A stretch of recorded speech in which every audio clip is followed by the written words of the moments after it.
What's good, YouTube? It has been a while. It's nice to essentially pick up the camera again. A lot of people, and for me, for example, struggle with the thought of wanting to pick up the camera and actually talk to it and say X, Y, and Z because that's on your mind, but never really have the courage to do so. So it's nice to be in front of the camera again. It is so fucking beautiful out. I'm in Florida right now. This is where I'm living, so I'm just kind of like journaling a little bit. Oh my gosh, my camera is like all types of cooked. Just on this picnic, you have the lake. It's just really beautiful. As you can see from the title of the video, what this is I've essentially been in the entrepreneur space, online money space for about a year, give or take. I think it's genuinely about a year. This isn't like, oh, I've been in the entrepreneur space where I'm watching like Iman Godzi videos or like dropshipping videos or TGR's boot camp and just kind of like mental masturbation. Like actually being in the thick of it, being in high ticket sales, closing, quitting my job, dropping out of school. This is the raw reality, raw truth that I have learned. The good, the bad, the ugly of being in entrepreneurship, because there is a lot of good and then there is a lot of bad. There is a lot of uncertainty. I'll get into that in a second. I'm so blessed though. It has been such a journey in the past year. I couldn't imagine where I'm going to be in a year from now. But I was essentially just sitting here and thinking like, what have I done in the past year? What have been the good things? What have been the bad things? And I wrote down a little bit of a list, essentially just takeaways, what it is in a nutshell, what my experience has been. And that's why I have the camera to also share it with you guys too as well. So number one, there are seasons, right? Now what does that mean? In entrepreneurship, whatever business model you are pursuing or doing or whatever it is, whether it's a service-based business, window cleaning, whether it's freaking drop shipping or whatever it is, there are going to be seasons where you make a lot of money. There are going to be seasons where you don't make anything, not much at all compared to your good months or whatever it is. That is the beauty of it. I think the genuine skill set, or what really sets entrepreneurs, apart from each other essentially, is how well they can do in the good, the bad, and the ugly seasons, right? Because a lot of people really get discouraged in the seasons of building, in the seasons of a little bit of having to reverse engineer anything. There are going to be months where you're making a lot of money. There have been months where I made $400 in a month, working the full month. There have been months I made multiple 5 figures in a month. The truth is, there are going to be seasons where it's good. There are going to be seasons where it's bad. What can you do as an entrepreneur to essentially mitigate that? You want to be able to eliminate as much of the valleys as much as humanly possible. Of course, there's going to be peaks, but you want to be able to essentially have somewhat of a smooth surface even through slower months. So being able to mitigate that, I think, is the name of the game. Really understanding that there are going to be lows, there are going to be highs, there are going to be middle months where you do essentially mediocre, but eliminating the lower ones, and also going in with the mindset like there are going to be lower, higher, and middle months. Because if your mental, you got to think of it from like an ATM perspective. If your energy is constantly anxious, I'm not making any money this month, I'm not doing X, Y, and Z, I made 20 grand last month, why am I not making anything? You're going to be constantly uncertain. You're going to have high cortisol. You're going to be always stressed out. You really have to learn that there are going to be seasons, and you have to be able to be adaptable and make sure that it's all for the bigger picture, compared to like a traditional 9 to 5 where you know exactly how much you're making. You're going to get an annual bonus every single year. There's a lot less uncertainty, of course, with AI and a lot of other factors, that can be a lot more uncertain in job security. But with all that being said, there are definitely seasons in entrepreneur. Number two, if you are unhappy while you are broke, you will be unhappy while you are rich. I'll tell a little bit of a story. So I had this milestone for a very long time. Whenever I made $2,000 in commissions in one single day, I was going to take myself to this high-rise restaurant, right? I ended up doing it. It was like a long-awaited thing. There were months and months I used to flirt with the number, get really close, X, Y, and Z.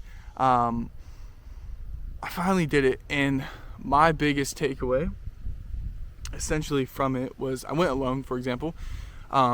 but I went alone is no matter how much monetary success I have, no matter how much materialism I have, no matter if I can have a Miami penthouse at the top of the Porsche Tower, or the Aston Martin, whatever it is. Of course, the lack of financial stress and being able to have that freedom, there's so much of a beauty of it. But if you haven't essentially found fulfillment in the mundane, in the monotonous things that you do on your day-to-day basis, or just being happy with yourself or the way you look or the way you are, you won't feel happy whenever you are on a yacht with your boys in Miami. Yeah, it's fun, it's fucking sick, I can't lie. Doing fun things and being abundant and being able to live the life without the financial stress is beautiful.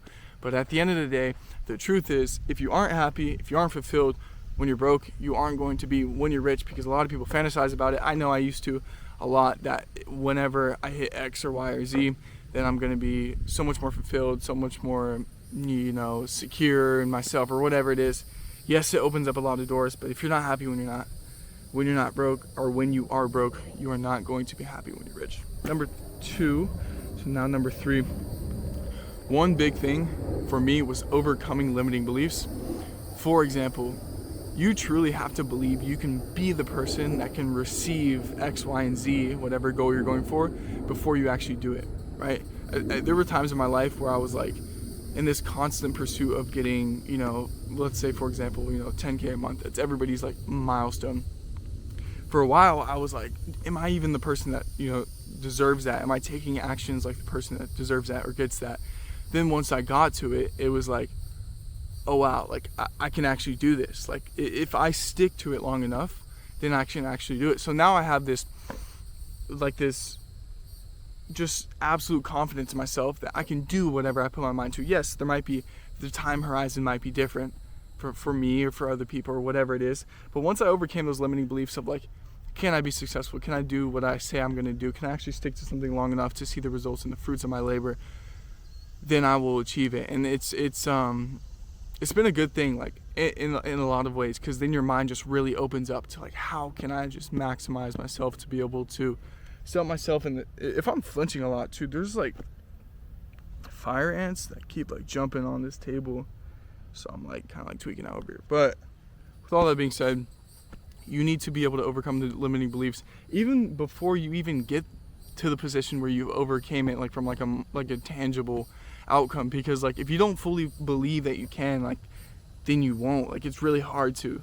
And that was the needle mover for me, was once I actually did X goal, or whatever my milestone was back then I was I can actually do this, I can achieve it. Yeah, if you have to put your mind to it, you have to dedicate a lot of time to it, and a lot of things have to go right. There's gonna be seasons for that. But once I overcame that, it was really powerful, because now I have this overly confidence in myself that I can achieve anything I put my mind to. Even though I felt that way before, but there was no credibility or proven track record or proof of concept to myself. So there was still a lot of uncertainty and limiting beliefs of can I actually do this? So number 3, definitely overcoming that. Number 4, shifting identities. What this means is, you hear a lot of people talk about this online, becoming the person you want to be before you actually become the person, right? So I said this in my last YouTube video, maybe 5 months ago or whatever it was.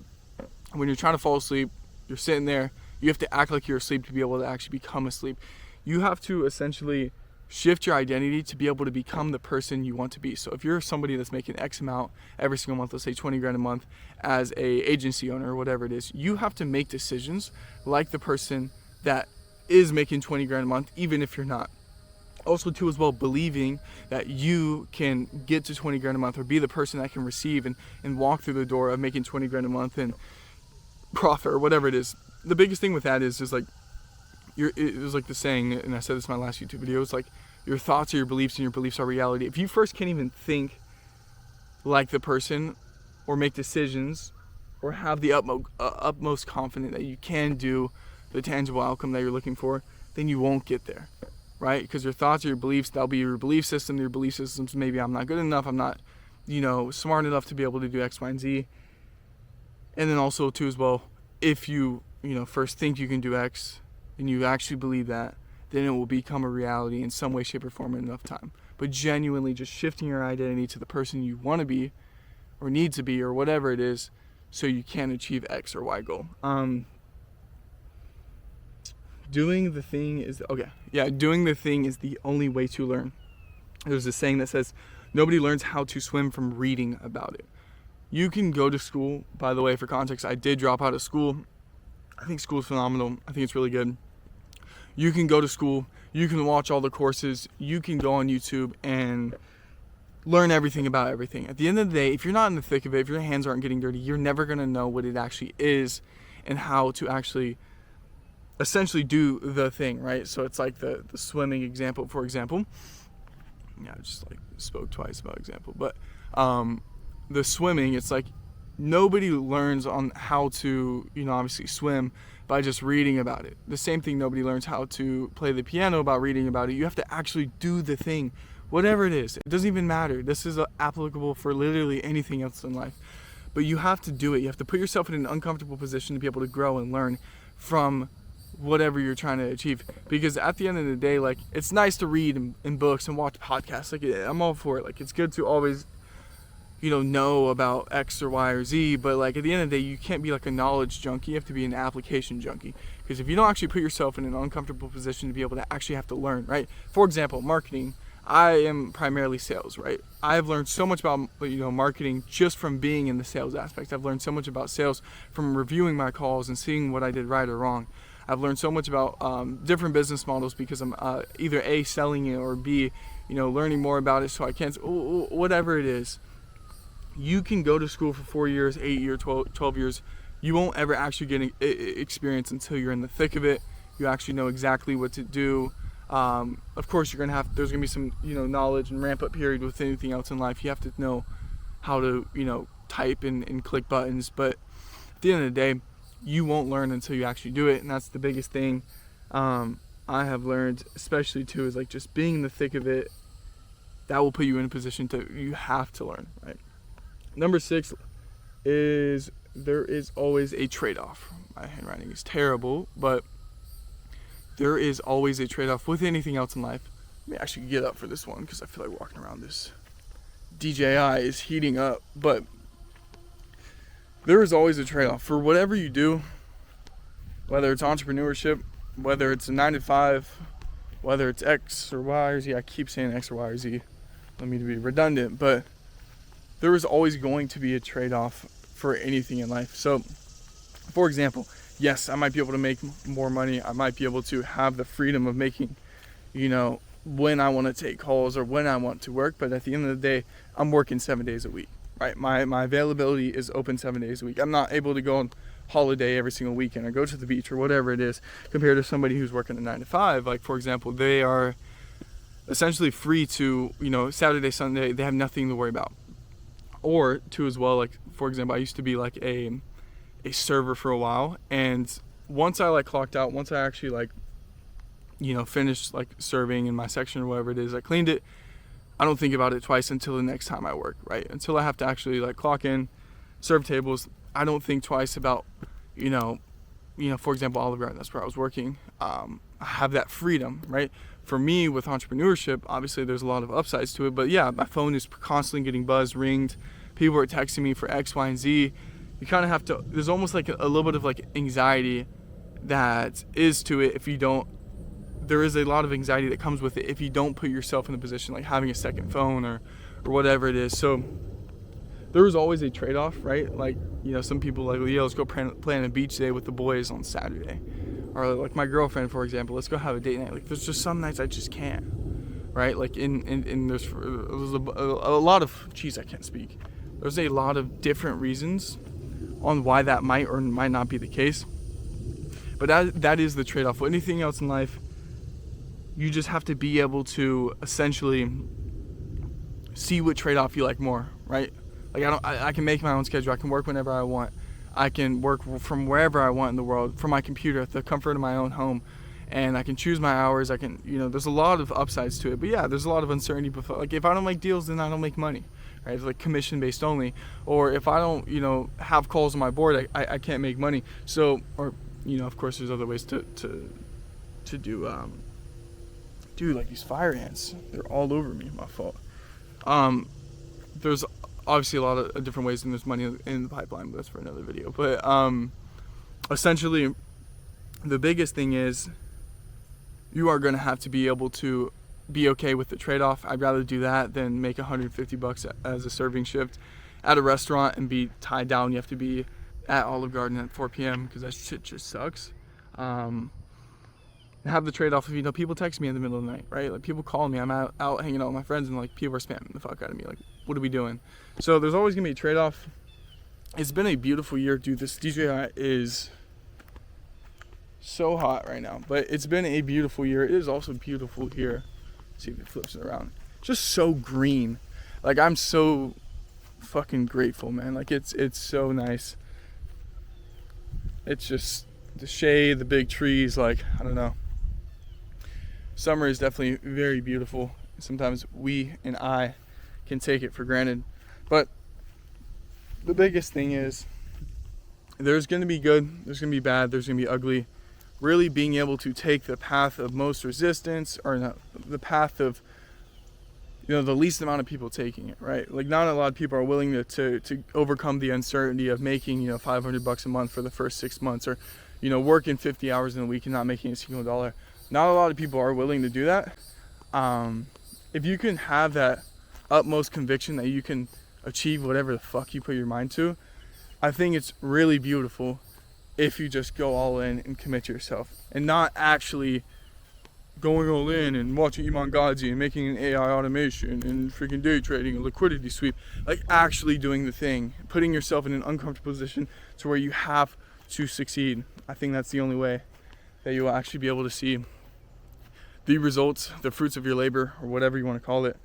But yeah, I mean, it's been a while since I've picked up this camera. It's been nice talking. I honestly, everybody says they want to post content. Everybody's like, yeah, I've been really just analysis paralysis. It's nice to be in front of the camera again. Just not talking about it, not thinking too hard about it, just sitting down and just being like, what can I talk to? What value can I give of experience that has been in the past year as somebody who, you know, quit my job and went all in and dropped out of school? Because there's been a lot of good and bad and ugly. So if you are in that position, you can always DM me too as well. My Instagram is literally my YouTube name. I'll put in the description down below.